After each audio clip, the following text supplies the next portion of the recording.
那今天啊是24节气当中的冬至，在每年的冬至前后啊，在故宫博物院将会出现一个年度限定的美景，也会吸引不少的这个游客前来打卡。那就是太阳的这个 Each and every year at the solar solstice, there is this spectacular scene, which is that the sunlight will glow from the signboard inscription at the upright, which reads the upright and pure in mind at the palace of heavenly purity. And right now, you can see that the western part of the signboard has been illuminated. We have a lot of visitors today. They are here to catch this moment. And today, CCTV News has locked this fantastic camera position. And we want to bring this fantastic scene to all of you. And today we have the honor to have with us Zhuang and Guo, the experts of Summer Palace. So say hello to our viewers. Good morning, good morning. So as we start our live stream today, we have seen a lot of comments from our viewers, and they see that today is the Winter Solstice, and they are asking what are the customs that we practice in winter and during this Winter Solstice day. Well, I think for most part of northern China, we eat dumplings on this day, and there's nothing special, nothing else that is quite special. So eating dumplings, I believe, for today's travelers here at the Summer Palace, and they are very lucky because they will eat dumplings, of course, when they go back home, and of course, they are here right now. They will witness this spectacular scene. So, what is the best viewing time for this spectacular scene? So, we're talking about this signboard inscription that reads "Upright and pure in mind." It will be illuminated because the palace is decorated with a very smooth ceramics, and they can reflect the sunlight. So basically, it's the light reflected from those very smooth and fluid ceramics on the floor. And actually, it's not just on this winter solstice day, and it's between and during this solstice day. Because if you have learned physics back in middle school, you know that the entry angle is equivalent to the reflection angle, talking about sunlight. So at the winter solstice day, the entry angle is the smallest among all the days of the year, and you can see that the angle changes through the different time of the year. So today, if we just measure this phenomenon by this physics, you can reach the conclusion that each year around the winter solstice, you can see that the sunlight reflected from the floor can reach the signboard. So this is the physics behind this magnificent view. And after the winter solstice, you will see the light moving a little bit down, so it's not exactly on that position. So at different time of the year, there are different reflection angles, and at other times you will still see this light reflected upon the ceilings of the palace, but it's not exactly on those symbol descriptions. But if the entry angle is much lower, then we won't have any light reflected upon the ceiling. So, which means that no area of the palace will be illuminated. So you mentioned about this very important time point. So it's not just exactly on this winter solstice, and it's actually before and a couple of days after the solstice. You come here and you will see this signboard illuminated. So we have been observing this phenomenon for a very long time, and we have identified this spectacular view because the floor is not exactly flat. So that is why there are changes of angle and there are changes of the illuminated area. So this year, for example, the solstice is actually 23:39, which is tonight. So which means that if you come here tomorrow, you will see exactly the same, if not better view. So right now, the entry angle of the sunlight is 26.3 degrees, and this is what I got from available sources online. But if we have an angle that is above 27 degrees, and we won't be able to see those golden dragon illuminated. But it takes time for the sun to rise, and also the area of illumination changes. So it's only in the noon can you see this light illuminated at the perfect height. So around and before 10 o'clock, I can see some part of the signboard illuminated. So now if we move to the central axis, we can see that the signboard is illuminated from west to east. But right now, you can see that it's already partially illuminated. Well, from what I can see, much of the signboard has been illuminated. I think half of the signboard is illuminated. So altogether, we have five golden dragons, but three of them have been illuminated. So maybe we should move a little bit closer.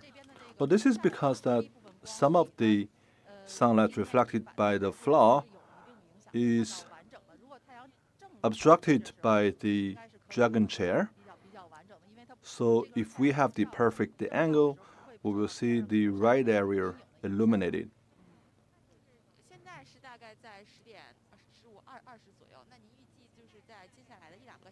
So right now it's 10:20.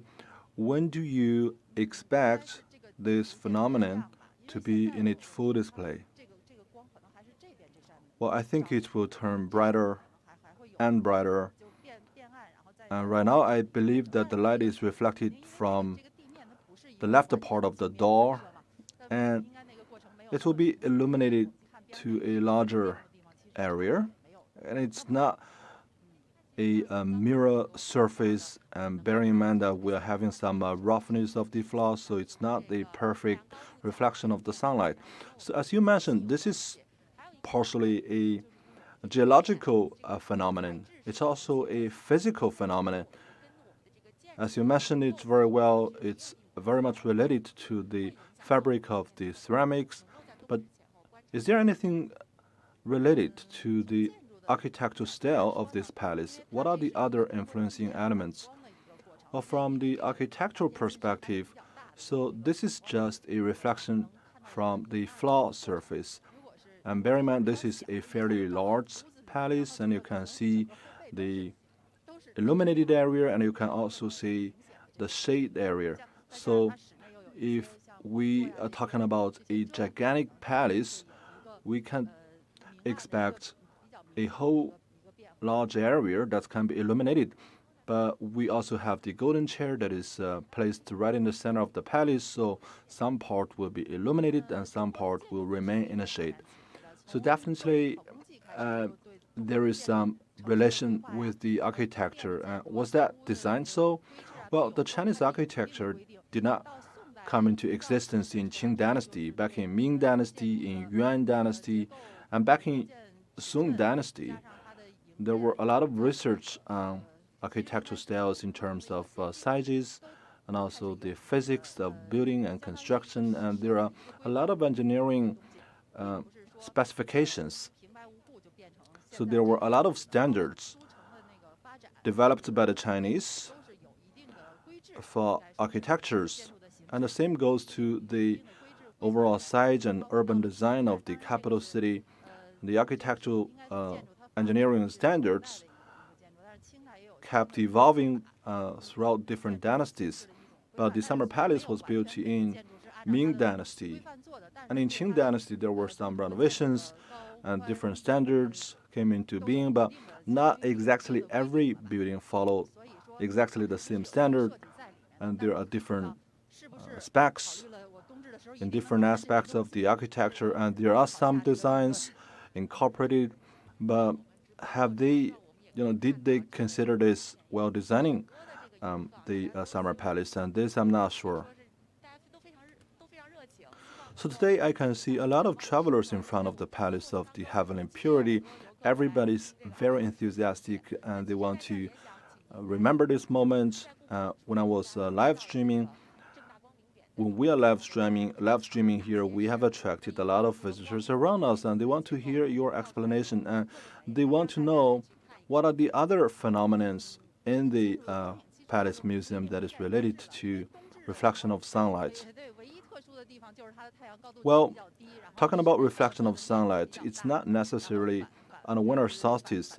What's special today is that the entry angle of the sunlight is very low, so there are more light reflected upon the ceiling and upper part of the palace, so which means that a fairly large amount of areas of the palace can be illuminated. And if you're talking about the other days of the year, and there are shades of the buildings from behind, because in the morning and in the afternoon, the sun is in different angles and different positions, so you need to have a pair of eyes that can identify the beauty and then come here to the Palace Museum. So truly out there are a lot of fantastic photographies about Palace Museum, and there are a lot of very trending works. Well, I believe you should go to the eastern part of the Palace Museum. At different time of the day, there are different angles, and there is a perfect contrast between the white color and the dark color, so you can come up with photos with great lighting contrast, and that is a very special part of Palace Museum. So as we speak, it has been 5 to 6 minutes, and right now you can see that the 3 characters of the signboard has been fully illuminated. Well, I believe this is not the light illuminated from the right part of the door. So I have been working here for 32 years, but I haven't paid any special visit on this particular day just for this fantastic view. Yes, you said it very well. The flow of light starts from the west and it goes gradually to the east. I believe that because we have some obstruction in the center, I believe that in a couple of minutes we will see part of the characters getting darker, and then after that tipping point, we're going to see the whole signboard illuminated. So the sun rises in the east and falls in the west, and right now the sun is literally at the southeastern part of us. So I believe that the light is illuminated or reflected from the eastern part of the floor. If you change your angle, I assume that the western part of the palace should also be illuminated. So this is a fantastic scene because the light is reflected from the floor. Well, this tells you how good the fabric of the ceramic is. So this, I believe, is the entry angle of the sunlight. And standing from here, you can see that there are different parts of the ceilings reflected.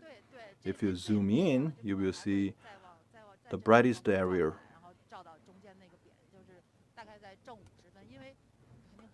Yes, you're right. And then gradually it will move to the east. I believe it's around 12 o'clock, but it's not exactly 12 o'clock because the angle, the central axis of the Summer Palace, of the Palace Museum, is not exactly the axis of the north-south axis. So I believe around 12 o'clock you will be able to see the signboard fully illuminated. So I believe this is not just related to sunlight, but also to geology and physics. Well, we're talking about winter solstice today, and it's related to the angle of the sunlight, and there is this reflection of the sunlight. This is partially due to the fabric of the ceramics on the floor. If the signboard is much lower, then it will not be illuminated, and if it's much higher, then it will not be illuminated either. So I believe this is a result of multiple factors. Well, I believe you said it very well. And this is the result because the viewers out there, they have a pair of eyes that can find beauty. And that is why this phenomenon has become very popular. And I know that we came here at 8:30, and we were accompanied by a lot of photographers, and they were running to this particular place. And there is a very high enthusiasm among the travelers and visitors. But despite this, there are a lot of signboards in the Palace Museum reminding people to pay attention to COVID-19 prevention and control. So we have been live streaming for a couple of minutes, and now let's take a look at the fantastic comments under this program. So I believe all the viewers and all the visitors here, they can be patient because around the noon they can expect the most fantastic view.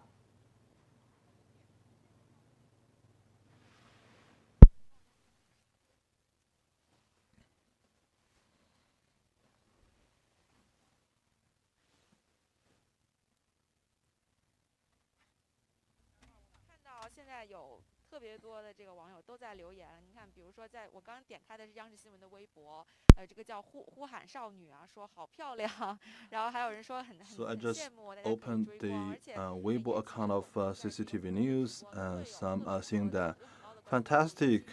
This is so envious.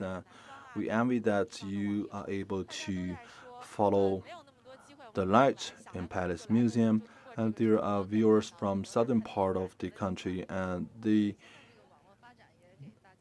are quite jealous because they are in the southern part of the country and they cannot just pay a visit to the Palace Museum at any time they want. But right now, we are blessed by science and technology. We have a lot of technological tools that can bring the view to across the country. A lot of the photography tools, they are in high definition and they can deliver high quality images to all the viewers across the country. Truly, we are now having great internet tools, and if you watch it online, it's the equivalence of seeing it here physically in person. So I believe that you can sometimes even see better images online than in person. And right now, as you know, that all the cameras, they are in high definition. A lot of the times, we cannot even see that very clearly with our naked eyes, but we can see that online because there are a lot of high definition images. So as we were talking about today is the winter solstice. There are different customs celebrated across the country. In the northern part of China, people tend to eat dumplings. And let me ask a question. How did those ancient people living in a palace museum celebrate their winter solstice day? Well, inside the palace, the royal family, as I call it, it's just a family. And also it's a symbol of the state power. So Winter Solstice is among one of the three key festivals. The other two festivals are the Summer Solstice and then the birthday of the Emperor. And during the Winter Solstice, the Emperor needs to go to the Temple of Heaven and also pay his tribute to the heavenly god. And 3 days before that, he has to be distanced from meat. He has to become a vegetarian. He has to go through a lot of routines and customs. And after staying in a Temple of Heaven for 3 days, he could only return to the Palace Museum. So he has to do a lot of preparations. And on this Winter Solstice day, the emperor of the country was actually not inside the Palace Museum. He was having a conversation with the heavenly god in the Temple of Heaven. And then the next day, following the Winter Solstice, and there would be a major gathering of high-ranking state officials. And because after the Winter Solstice, the climate is picking up, the temperature is rising, so that is considered as a auspicious day, and a lot of the high-ranking government officials would submit letters of congratulation, and also the emperor would sit at the golden chair, which is the throne of the emperor, receiving the congratulations from those high-ranking officials.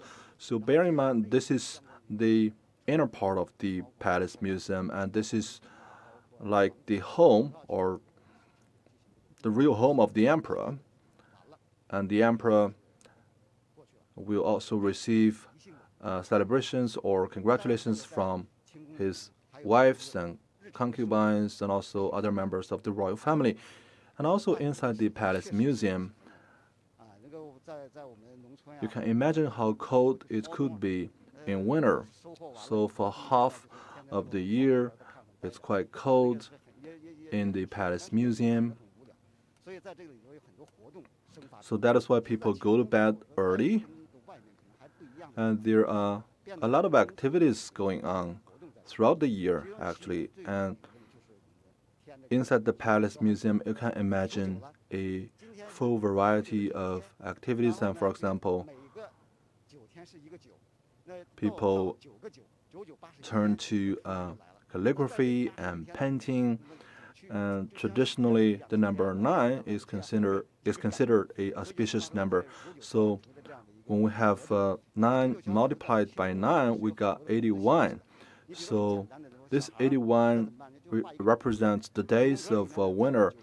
And in the Palace Museum, what the royal members would do is to draw a frame containing 9 lines and 9 columns.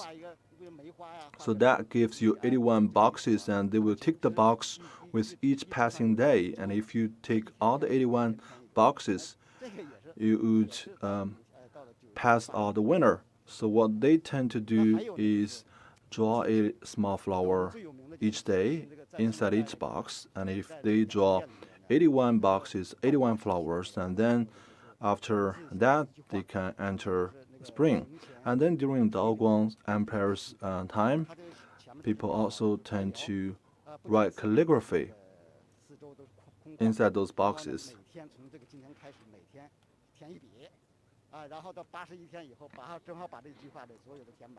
So after 81 days, you would finish writing all the characters of the poem, and that will give you the first day of spring. So this is simply to make their life a little bit colorful, and they engage in such activities just to make their life a little bit more meaningful, and they can expect spring with this format. So in winter, as you just said it, there are 9-day sections, and altogether we have 81 days according to China's lunar calendar. And different peoples, they celebrate winter in different formats. If it's a young royal family member, if it's a kid, he can just draw a flower or draw a cartoon. If it's a government official or a high-ranking member of the family, he would just resort to calligraphy. So when I was a kid, I remember memorizing the song of Winter. I was in Hebei province, so the first 9 days and second 9 days, you won't go outdoors. Then the third and fourth 9 days, you would walk on the ice. So it's quite reflecting of the winter life at the time. At the time, people didn't have sufficient clothing. In the third and fourth 9-day section, you would go skating outdoors, and you can fall on the ground. It doesn't matter because it's ice. And by the fifth and sixth days, and you can see that the willow branches started to bud. And you can see that spring is about to arrive. So everything is about to be flourishing, and we have 81 days in winter. And I observed that closely, and I believe that they said it very well. And by the 9-day section, the cows would get ready plowing the land. But in Hebei, you didn't see this. I believe that in Henan province, you would start plowing the farmland and get ready for sowing the seeds in spring. So this is the lifestyle of people back in the old days. Well, I believe the same goes to architecture. The architecture is a reflection of the relationship between human and nature, and we're using this sunlight to have a conversation with the heavenly God. We try to build our architecture cold-proof so that we can keep warm inside, and we are balancing the relationship between human and nature. And the higher the building is, the more likely it can receive sunlight, but it will be less resistance against the cold. So you have to perfectly manage the different pairs of relationships. You said it very well. You said that in different parts of the country, because they are located in different geological regions, people tend to have different climates, and people are celebrating winter in different formats. But this is in whatever format reflected in their way of life, in their way of building architectures. But today, everything is becoming more and more similar to one another. But despite the changing tide of our times, we human beings are very nostalgic, and that's why on this special day, a lot of visitors come here just to have a clue how the relationship between man and nature was reflected in the old days. So today, on this special day, we don't need to stare our eyes at the sun, and we can just focus on this glowing light illuminated on the signboard, and then we will be able to understand the relationship between man and nature. Well, in the old days, it's not just the architecture. We have the ancient clock. So a lot of you, when you are visiting the Palace Museum, you would definitely go to the Rigui, which is the ancient clock used in Ming and Qing dynasty. And now let's just come closer to this ancient clock. So this is the ancient watch that people were using. Yes, you said it very well, and this is the clock in ancient days.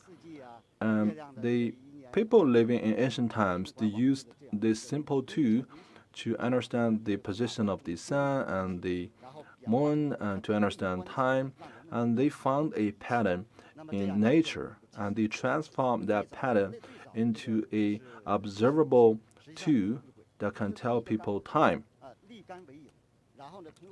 I believe this is the earliest format of clock, which is you can simply set up a pole on the ground, and you can judge and tell the time by the length of the shadow. And this is the earliest format of clock or timing. and this can be found in different parts of the world.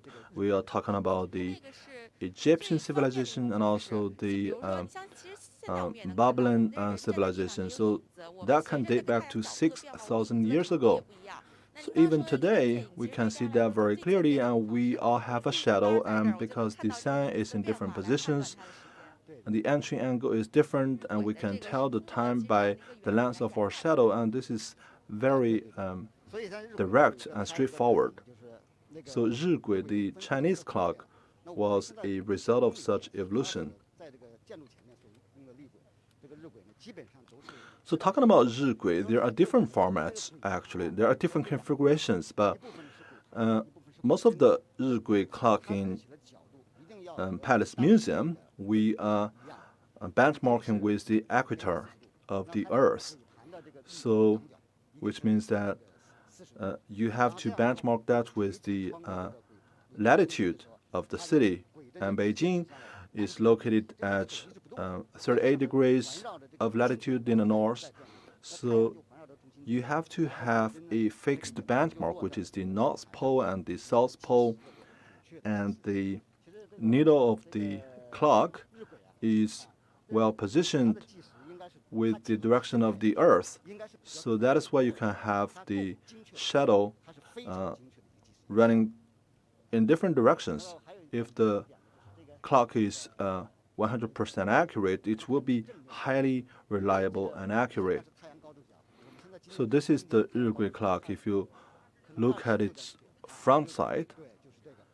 So this here, I believe the angle of the sun is 26, but this one is having an angle of 40 degrees, and this means that the direct entry angle is beneath this plate. So right now, if you want to tell the clock, you have to look the downside. All right, we can turn our camera to this side, and we can ask our viewers to tell the time by this clock. So right now, the sun is up in the air. Early in the morning, the shadow is in the west. But in the winter, the same goes in winter. And at the very beginning, you have to find the shadow in the west. So which means that this is anti-clockwise if you want to tell the time. So you said it very well. You said that if these two or apprentice is a very accurate, it can be a very reliable clock. But in Qianlong's time, we had clocks imported from the West, and they made a comparison, and they found out that actually this 日晷 clock is more accurate. Yes, you said it very well. And back in the old days in Palace Museum, they actually relied on this to reset the clock. And there's another format of timing, which is sandbox. But that is not quite reliable, depending on the different fabrics of the sand and the size of the particles of the sand. So back in the old days, in Ming and Qing dynasty, they rely on this 日晷 clock to tell the time, and they do not have a watch. They do not use the sandbox. So this is the most accurate tool for timing. So I have another question. And today we have very good sunshine, and we can see this shade of the needle very clearly. So what about those rainy and cloudy days? Well, that is the flaw of the clock. We're calling this to 日晷. 日 is in Chinese the sun, and 晷 is the needle and the shade. And without sun, without a visible weather, we won't be able to tell the clock. But we have other timing tools in the Palace Museum. For example, at other parts of the Palace Museum, we have sandboxes. We have the sand clock or sand glass. This can date back to 2,000 years ago in China. So we have sunglasses, and we also have water glasses, which is the water clock. Then what about you have no water? Let's say if you are traveling on a desert, and then you have the sunglass or the sun clock. And there are even smarter ways. For example, the ancient Chinese, we burn incense. If you don't have all those timing tools, you can burn incense and tell the time. Even today, we have a lot of incense clock, and that can be found in a lot of the temples across the country. And today, museums across the world, you will find the ancient antiques of incense clocks. So this is quite related or similar to the 日晷 clock. So basically, we're using the different tools available in our daily life to tell the time. But right now, in Chinese, there is one thing which literally goes as 1 inch of shade is 1 inch of time. Yes, you said it very well. I believe the ancient Chinese, they are very smart. 1 inch of sun glow is 1 inch of time. And this tells you how the ancient people measure the time. So most of the ancient people, they measure time by judging the length of the shade and position of the shade. And we also have the water clock, and that is measured by the mark of the floating stick. So inch, or in Chinese, 寸 is the unit people use to measure length. And then talking about time, and that is transformed into a measurement of time. So this tells you how the ancient people measure time. But people today, we seldom use 日晷 to tell the time, but the underlying logic has not changed. And also the cultural connotation behind time hasn't changed. So we're now getting close to 11 o'clock, and now let's get closer to the Palace of Heavenly Purity and check it out.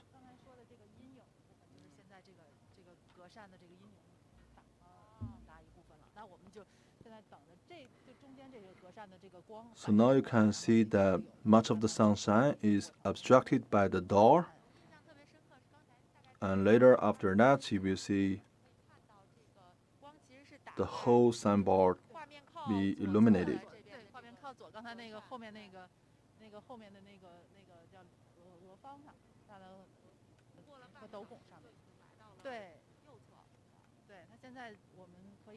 So now you can see the letter Zheng is illuminated.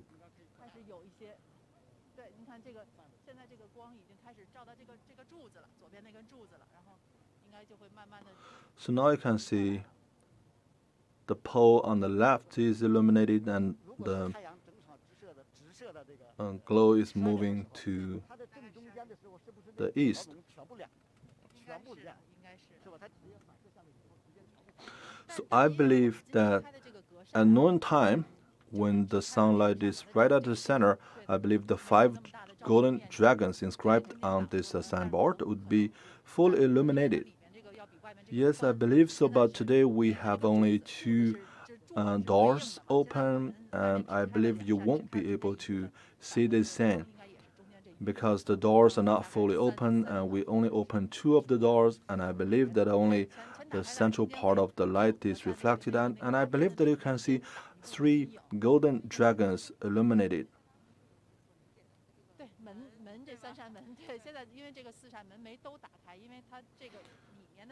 So these are the doors that we are talking about, and not all the 4 doors are open. So which means that only a limited area of the signboard would be illuminated.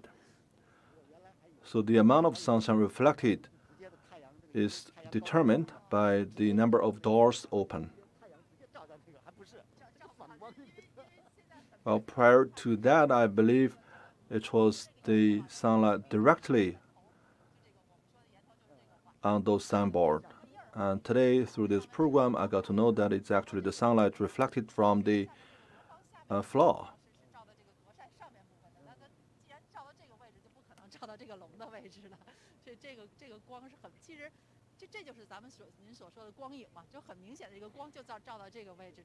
So no, that's not the case, and that would be obstructed by the extended roof of the palace, and it's mainly the sunlight reflected by the ceramics on the floor. So we're talking about the palace of heavenly purity, and if we go to the three palaces in the final part of the palace museum, are we able to see this same? Well, that is depending on the angle of the entry light and also the height of the signboard. If we're talking about the Palace of Heavenly Peace, it's likely we have the same, but if the positions are not right, then we won't be able to expect such a thing. But you can go there and check it out yourself. I believe today and tomorrow is the best chance. If you cannot see it tomorrow, you won't be able to see that at other days. Well, I believe there is a fixed beam of light that goes into one certain angle. If it goes to other angles, and then you won't be able to see the signboard illuminated. So this is all related to the entry angle of the sunlight. If the sunlight is obstructed by the extended part of the roof, and then you won't see any part of the signboard illuminated because then that is in the shade. Talking about the Palace of Heavenly Peace, I believe it's a much higher palace. I believe the signboard would be hung in a much higher position. Then it will likely not be illuminated by the sunlight reflected by the floor because it's very high, it's very tall above the ground. But you can check it out.